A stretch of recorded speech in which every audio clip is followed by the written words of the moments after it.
GL Attari channel subscribe करें, bell icon को press करें और शेयर करें। बता दूं, पहले क्या होता था, पहले घरों में झगड़े इसलिए कम होते थे कि पहले फोन का दौर तो था नहीं। ऐसा है कि नहीं? पहले मोबाइल का दौर तो था नहीं। अब अगर शोहर से कोई झगड़ा हो जाए, कोई बात हो जाए, तो 3-3 महीने में मायके जाती थी लड़की। ऐसा है कि नहीं? 4-4 महीने में, महीने 2 महीने में, ऐसा था। ऐसा ही है ना? हाँ। अब होता क्या था कि आज झगड़ा हुआ तो अब उसने सोचा कि मायके जाऊंगी, घर जाऊंगी तो ये बात भी बताऊंगी, वो बात भी बताऊंगी। अजी कुल मिला के 50 झगड़े हो जाए, जाते जाते वो 50 बातें तो वैसे ही भूल जाती। ऐसा है कि नहीं? जब जाने का नंबर आता था मुश्किल से एक आध बात याद रहती थी। अच्छा, आजकल क्या है? आजकल बहुत फास्ट मामला है। इधर शोहर ने कुछ कहा और इधर फोन लगा दिया, है कि नहीं? इधर नमक के ऊपर झगड़ा हुआ, इधर फोन पहुंच गया। अच्छा, ससुराल वाले तो चलो जो करते हैं वो करते हैं, लेकिन मैके वाले जो होते हैं, मुफ्ती साहब कबीला फरमा रहे थे, बिल्कुल बजा फरमा रहे थे। मैं भी ये बात कह दूं, 95% शादियां टूटने की वजह, झगड़े घरों में होने की वजह ये है 95% कि लड़की की शादी के बाद में मैके वाले उसके घर में, उसकी ससुराल में दखल अंदाजी कर। ये 95% रीजन है, वजह है। होता क्या है, भैया को फोन लगाया, बाप को फोन लगाया, अब जैसे ही बता दिया कि इसने मुझे ऐसा कह दिया, सास ने ऐसा बोल दिया, ससुर ने ऐसा बोल दिया, फौरन इधर बात हुई, इधर कोई बात हुई, फौरन फोन पहुंच गया मायके। अब उधर से लड़का अपने बहनों को फोन करके कह रहा है कि होश में रह ले वरना टांगे तोड़ दूंगा। ऐसा ही है ना? अब उसे यह नहीं पता कि टांगे तोड़ेगा तो नुकसान किसका है? नुकसान उसकी बहन का ही है ना भाई। उसकी बहन का शोहर ही तो लंगड़ा होगा, किसी और का नुकसान थोड़ी है। अल्लाह अकबर। मुसलमानों, हम मुसलमान हैं, इस्लाम से वाबस्ता लोग हैं। अगर कोई शरई रीजन है, कोई शरई वजह है तो आप बात कीजिए, डिस्कस कीजिए ससुराल वालों से। लेकिन ये नमक के झगड़े, खाने के झगड़े, कपड़ों के झगड़े, सास ससुर के झगड़े, बात बात में लड़की की साइड मत लिया करो, लड़की को समझाया करो, बेटी तेरा घर अब असल वाला वही है, वहां पे रहो, उनके साथ रहना सीखो, कंप्रोमाइज करना सीखो। अगर सहारा नहीं दोगे ना तो अगली बार शिकायत करने से पहले 10 बार सोचेगी। होता क्या है, बार बात पे जो झगड़े आगे बढ़ते हैं उसकी वजह ये होती है कि हम लोग सहारा दे देते हैं, हम लोग उसको सहारा देते हैं। अल्लाह अकबर कबीरा। अच्छा, हमेशा लड़की गलत नहीं होती है ना, हमेशा लड़की गलत नहीं होती, कहीं कहीं सास भी बड़ी खड़ूस मिल जाती है। वक्त ज्यादा तो नहीं हो रहा? हाँ, तो जरा मोहब्बत से एक मर्तबा सुभान अल्लाह तो बोलो, और बोलो या रसूल अल्लाह। हमेशा लड़की गलत नहीं होती, सास भी बड़ी डेंजरस मिल जाती है। ऐसा है कि नहीं? कैसे? आप उस घर में जाना जिस घर में 2 शादियां एक साथ हुई हों, लड़के की भी हुई हो, लड़की की भी हुई हो, है ना? बुढ़िया से जाके पूछना, अम्मा ये बताओ तुमने शादी की थी, बेटी की दामाद कैसा मिला? तो बुढ़िया कहेगी, अरे बेटे क्या बताऊं, हीरा मिला हीरा। कैसे?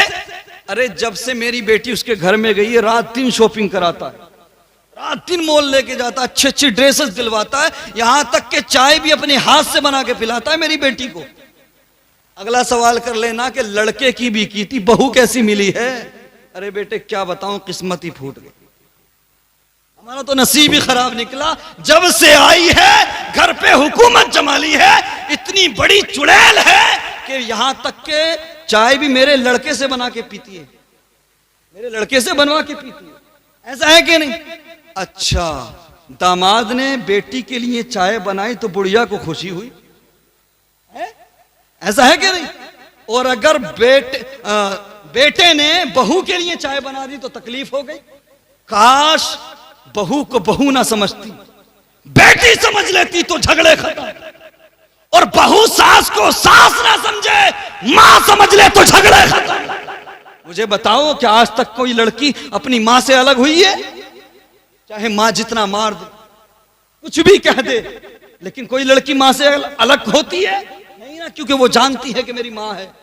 लेकिन बहुएं क्यों होती हैं? वो उसको सास समझती है। 3-4 महीने शादी के बाद बहुत अच्छा चला, उसके बाद आजकल बहू कह देती है कि अब बहुत बर्दाश्त कर लिया तुम्हारी बुढ़िया को और तुम्हारे अब्बा को, अब बर्दाश्त नहीं करूंगी, अगर मेरे साथ रहना है तो माँ बाप से अलग होना पड़ेगा। अब ये जो नौजवान है आजकल का, दूसरों के मामलात में जबरदस्ती मशवरे देता है, जबरदस्ती राय देता है। जब बीवी कहती है तो फौरन लब्बैक कहता हुआ नजर आता है। ठीक है, जैसे आपने कह दिया हमने मान लिया, आप तो हमारे लिए चीफ जस्टिस है। ऐसा है क्या? नहीं। फिर गौर व फिक्र नहीं करता, फिर डीपली नहीं सोचता। दूसरों को मशवरे देने वाला बीवी की बात पर लब्बैक कहता हुआ नजर आता है। अगर ऐसी सिचुएशन आए जो जल्दबाजी से फैसला ना लिया करो, जिम्मेदार उलमा को बुलाओ, उसके लड़की के मायके से भी लोगों को बुलाओ और जिम्मेदार लोगों को बिठा के एक स्टाम्प पेपर तैयार कर लो। अपनी बीवी से कहो, सुनो, तुम चाहती हो कि मैं माँ बाप से अलग हो जाऊं? ठीक है, मैं आपकी बात मानने के लिए तैयार हूं। आज के बाद माँ बाप से नहीं मिलूंगा, आज के बाद माँ बाप से सलाम कलाम नहीं करूंगा, ना लेन देन करूंगा, उनसे अलग रहूंगा। लेकिन जरा तुम भी यहां पर सिग्नेचर करो, तुम भी आज के बाद मैके नहीं जाओ, तुम भी आज के बाद अपने भैया की बात नहीं करोगे, तुम भी आज के बाद अपने माँ बाप से नहीं मिलोगी। जब इतना कहोगे ना तो सारा माहौल बदल जाएगा। कहेगी अरे मैं तो मजाक कर रही थी। हाँ, आईना दिखाने की जरूरत है। आईना दिखाओगे ना, जब अपने माँ बाप पे आएगी तब याद आएगा। कहना, सुन, कैसे छोड़ दूं उस मां को जिसने मुझे अपने दांतों से चबा चबा कर लुक़मे खिलाए। अरे कैसे छोड़ दूं उस मां को जिसने मुझे चलना सिखाया। जब तू नहीं छोड़ सकती अपने मां बाप को, तो कैसे छोड़ दूं उस मां को जिसने मुझे रब का नाम लेना सिखाया। अरे कैसे छोड़ दूं उस मां को जिसने 2.5 साल तक मुझे अपना खूने जिगर दूध की शक्ल में पिलाया। कैसे छोड़ दूं उस मां को जिसने मुझे 9 महीने अपने शिकम में रखा।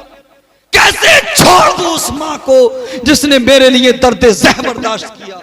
याद रहे नौजवानों, दुनिया में आप गौर फिक्र करो, चाहे कोई भी हो, हर कोई किसी न किसी रीजन से प्यार करता है, किसी न किसी वजह से प्यार करता है।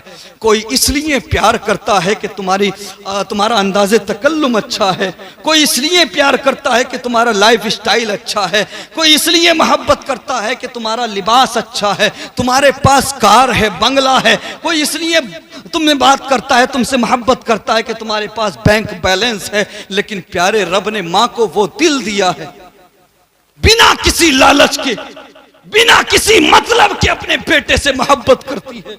गौर करना मेरी बात पे। जब आप कमाने के लिए बाहर जाते हो, जब आप बाहर जाते हो, जब कमा करके वापस आते हो, सबकी नजरें तुम्हारी अटैची पर होती हैं, सबकी नजरें तुम्हारे बैग पर होती हैं।